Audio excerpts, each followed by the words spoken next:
LAC पर भारत के वीर सैनिकों ने जिस अंदाज में चीनी सैनिकों को चारों खाने चित कर दिया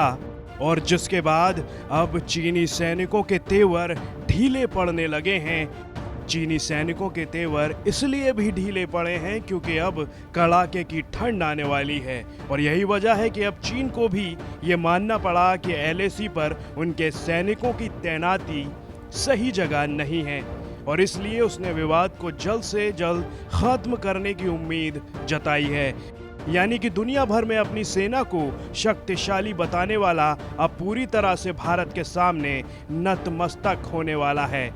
क्योंकि उसके सैनिकों ने कभी भी कड़ाके की ठंड में काम नहीं किया।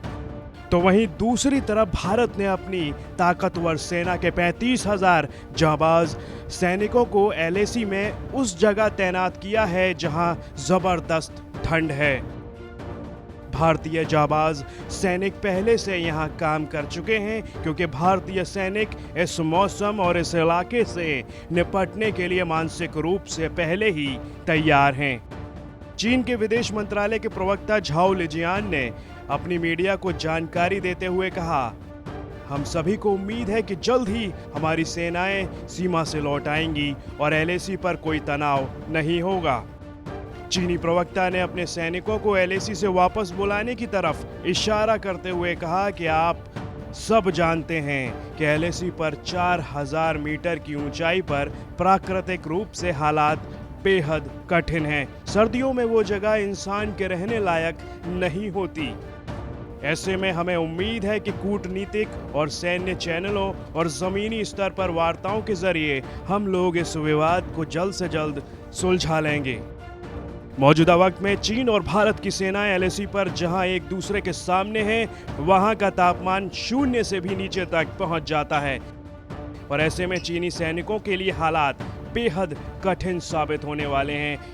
क्योंकि चीन ने जितने भी सैनिकों को एलएसी पर तैनात किया है वे सभी कभी भी इतनी ऊंचाई वाले ठंडे मौसम की स्थिति के आदी नहीं हैं। तो वहीं भारतीय सेना के सूत्रों ने बताया कि उन्होंने पूर्वी लद्दाख सेक्टर में तैनात किए गए अपने 35,000 सैनिकों के लिए अत्यधिक ठंडे मौसम वाले पोर्टेबल केबिन उपलब्ध कराने की तैयारी की है और खास बात तो ये है कि वहां तैनात भारत के जाबाज सैनिक इससे पहले सिचियान, पूर्वी लद्दाख या पूर्वोत्तर में पहले भी काम कर चुके हैं और वहां लंबी तैनाती के लिए शारीरिक और मानसिक रूप से तैयार हैं।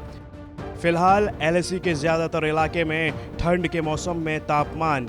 -25 से -40 डिग्री सेल्सियस तक गिर जाता है। इतना ही नहीं, कुछ जगहों पर तो तापमान -50 डिग्री तक पहुंच जाता है और ऐसे में चीनी सैनिकों का एलएसी पर टिक पाना